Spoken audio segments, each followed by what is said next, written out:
વાતો કરવી અને કામ કરવા આ બંને વચ્ચે ખૂબ મોટો તફાવત હોય છે. જ્યારે માણસની કથની અને કરનીમાં ફેર પડે ત્યારે એ વ્યક્તિ પર વિશ્વાસ કરવામાં દુવિધા ઊભી થવી સ્વાભાવિક છે. અને આ વિશ્વાસનો ખેલ આપણા આ દેશમાં ખૂબ થતો જોવા મળે છે. ચૂંટણી સમયે મોટા મોટા કાર્યક્રમો કરી મોટા મંચ પરથી વાયદાઓ કરવા, આચારસંહિતા લાગુ પડી જાય પછી તો ઘરે ઘરે જઈને હાથ જોડીને મત માંગતા રાજકારણીઓ ચૂંટણી બાદ કેમ બદલાઈ જાય છે એ પ્રશ્ન તો વર્ષોથી અડીખમ ઊભો જ છે. પણ આજે મારે વાત કરવી છે એ ધારાસભ્યની જેમણે એક જાહેર કાર્યક્રમ દરમિયાન મારેલી ડંફાસો સાવ ખોટી સાબિત થઈ છે ને અમારી પાસે આ વાતનો બોલતો પુરાવો પણ છે. કોણ છે આ ધારાસભ્ય, શું છે આ પુરાવો, બધી જ વાત કરીએ વિગતે આ અહેવાલમાં. જય હિન્દ, BS9 TV ન્યૂઝ પર આપની સાથે હું છું નિધિ ગઢવી. આપણે અવારનવાર એવા કિસ્સાઓ જોયા અને સાંભળ્યા છે કે છોટાઉદેપુરમાં કોઈ પ્રસૂતાને પીડા ઉપડે અને એમ્બ્યુલન્સ બોલાવવામાં આવે પણ રોડ રસ્તાના અભાવે એમ્બ્યુલન્સ ઘર સુધી પહોંચી જ ન શકે અને પ્રસૂતાને જોડીમાં નાખીને એમ્બ્યુલન્સ સુધી પહોંચાડવા પડે. અને એમાં પણ મોટા ભાગે કાં તો રસ્તામાં જ પ્રસૂતિ થઈ જાય, કાં માતાનું મૃત્યુ થાય, કાં બાળકનું મૃત્યુ થાય, કાં બંને મૃત્યુ પામે. આઝાદીના આટલા વર્ષો બાદ પણ જ્યારે આવા દ્રશ્યો સામે આવે ત્યારે પ્રશ્ન થાય કે આપણે હજુ કેટલા વર્ષો સુધી આવી દુર્દશામાં જીવીશું. અને આનાથી પણ વધુ દુઃખની વાત એ છે કે આપણા જનપ્રતિનિધિઓ પોતાની આંખ પર સબ સલામતના ચશ્મા પહેરીને બેઠા છે અને કદાચ એમને જો નજરની સામે આ બધું દેખાય છતાં કંઈ કરવામાં રસ ન હોય તો પછી શું કરવું. થોડા દિવસ અગાઉ એક જાહેર કાર્યક્રમમાં સંખેડાના ધારાસભ્ય અભયસિંહ તડવીએ ખૂબ આક્રમક અંદાજમાં કોન્ટ્રાક્ટરોને ખખડાવી નાખ્યા કે કામ શરૂ કરી દેજો. પણ ખરેખર આ વિસ્તારમાં અનેક સમસ્યાઓ અને અનેક પ્રશ્નો છે જેની સામે અભયસિંહ તડવીએ જે વાતો કરેલી એ માત્ર વાતો જ કરી હોય એવું લાગી રહ્યું છે. અને અમે આજે કહી રહ્યા છીએ એ માત્ર વાતો નથી, આના પુરાવાઓ પણ છે. એ પુરાવા વિશે વાત કરીએ પહેલા અભયસિંહ તડવીએ થોડા દિવસ પહેલા શું કહ્યું હતું પહેલા તેમને સાંભળીએ. કોન્ટ્રાક્ટર આવ્યો છે ને ભાઈ, તે કામ કારથી શરૂ કરવાનું છે. ઓક્ટોબર કારથી અગલે નહીં આવી ગયું આ ઓક્ટોબર, એટલે બંધ રાખવાનું નથી. મારે ચાલુ જ જોઈએ ભાઈ. 1લી તારીખથી તારા જોડી ઝંડા જે હોય લઈને આવી જવાનું અને અહીં શરૂ કરવાનું. અહીંયા ધારાસભ્ય બોલે એટલે થવું જ જોઈએ. બીજી વાત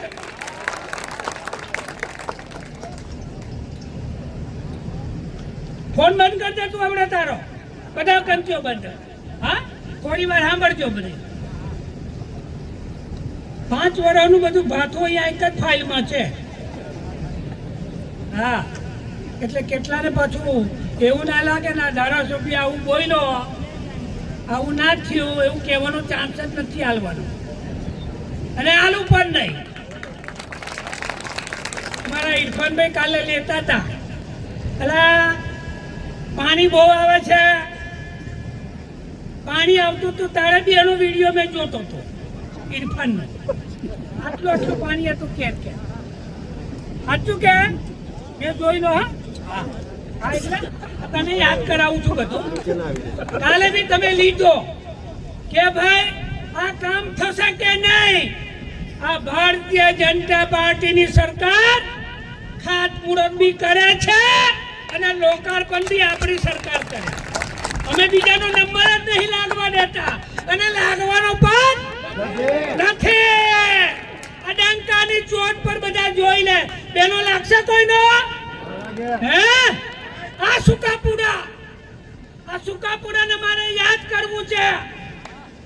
સુકાપુરાની ચિંતા આ ભારતીય જનતા પાર્ટીના ધારાસભ્ય જ કરી હતી ભાઈ.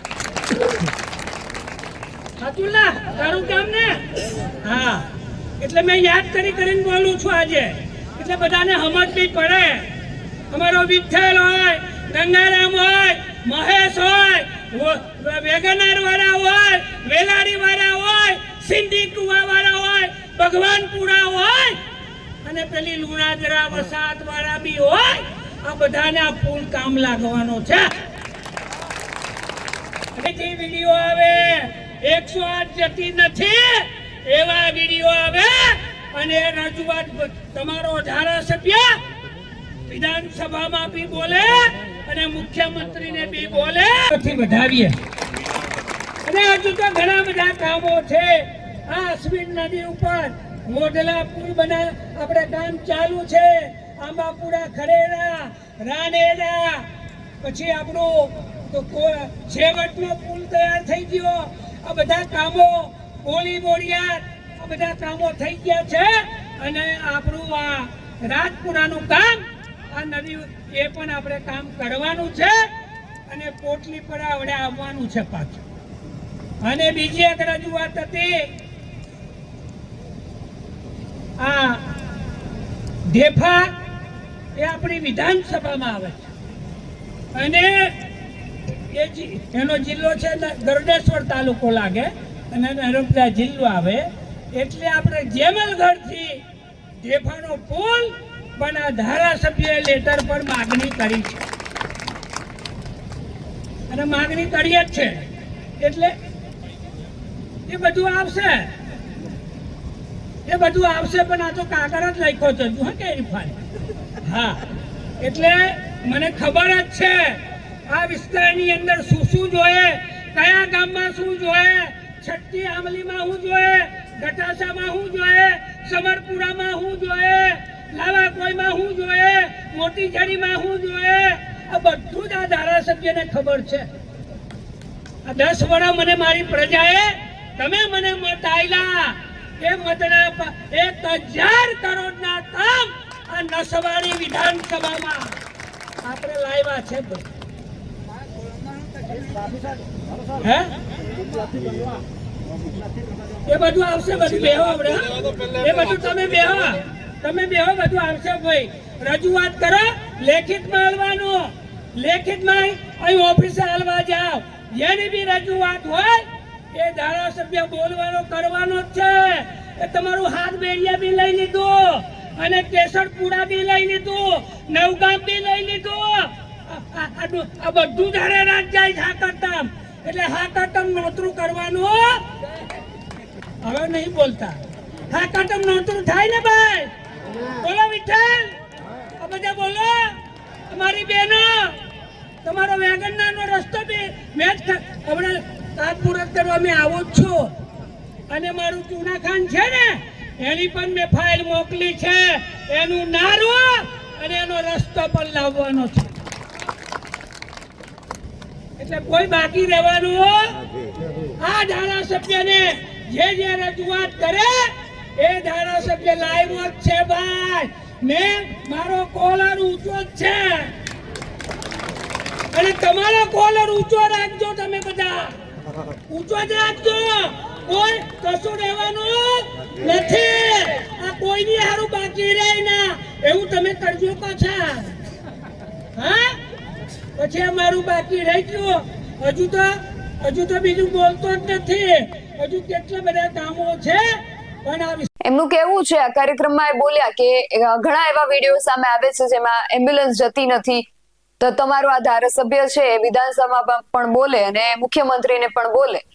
તો આપણા આ ધારાસભ્ય શ્રીએ હાલમાં જે વિધાનસભાનું ચોમાસું સત્ર હતું એ ચોમાસું સત્રમાં શું બોલ્યા અને એમણે શું પ્રશ્નો કર્યા છે એના પર એક નજર કરીએ તો 10મી સપ્ટેમ્બરે અભયસિંહે જે પ્રશ્ન પૂછ્યો હતો એ પ્રશ્ન ક્રમાંક છે 47. એમણે આદિજાતિ કન્યાઓને લગ્ન પ્રસંગે જે સહાય આપવામાં આવે છે એ બાબતે પ્રશ્ન કર્યો હતો કે છોટાઉદેપુર જિલ્લામાં આદિજાતિ કન્યાઓને લગ્ન પ્રસંગે સહાય આપવાની કોઈ યોજના અમલમાં છે કે કેમ, અને જો હા તો આ યોજના હેઠળ આદિજાતિ કન્યાઓને શું લાભ આપવામાં આવે છે અને ઉક્ત સ્થિતિએ છેલ્લા 2 નાણાકીય વર્ષમાં છોટાઉદેપુર જિલ્લામાં આ યોજના અંતર્ગત કેટલી આદિજાતિ કન્યાઓને લાભ આપવામાં આવેલ છે. આ પ્રશ્ન પૂછ્યો.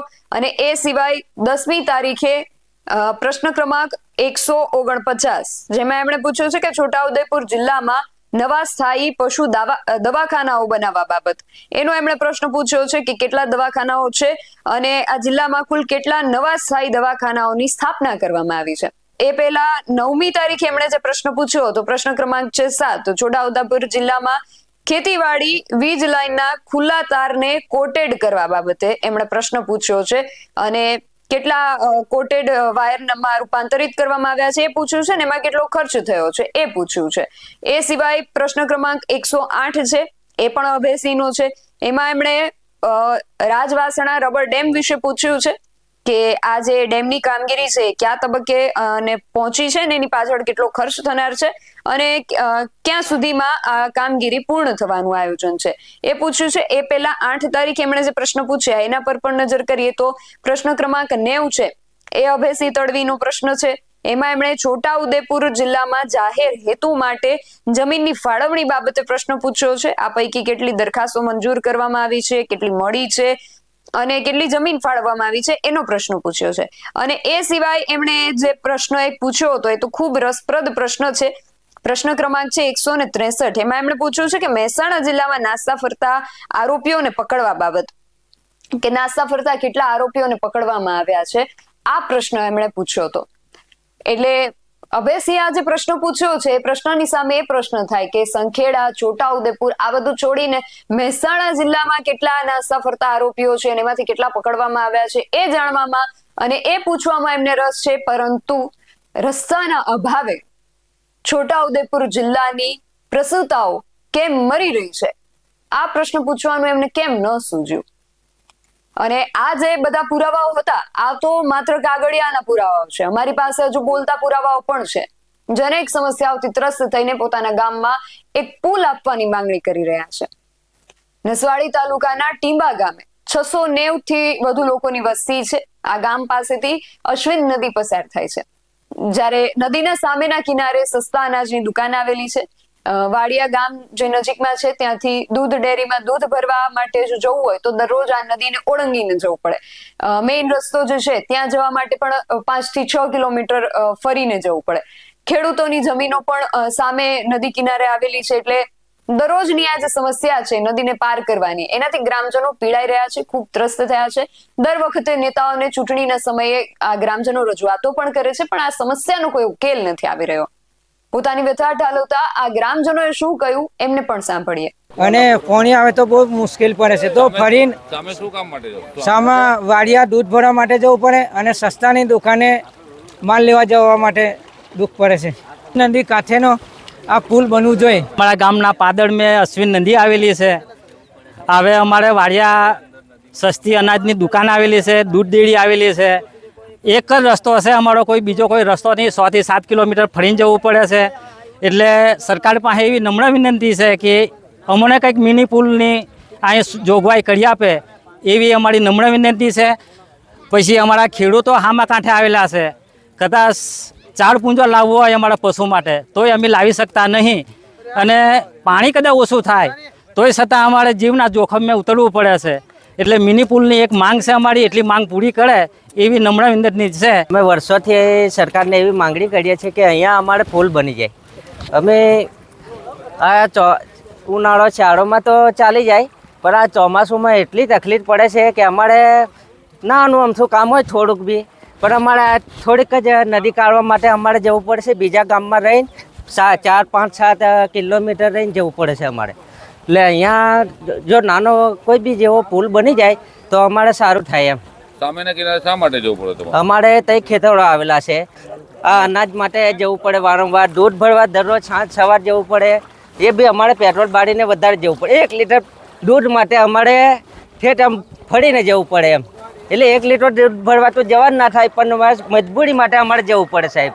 ના ફરીએ તો અમારે પૈસાનું નુકસાન થાય. એટલે અમારે એવું માંગ છે કે અહીંયા પુલ બને. તમારો ધારાસભ્ય મુખ્યમંત્રીને પણ પૂછે છે અને વિધાનસભામાં પણ પૂછે છે એવું કહેનારા અભેસી તડવીએ વિધાનસભામાં શું પૂછ્યું એ પણ આપણે જોયું અને આ વિસ્તારમાં ખરેખર સમસ્યા શું છે એ પણ આપણે જોયું.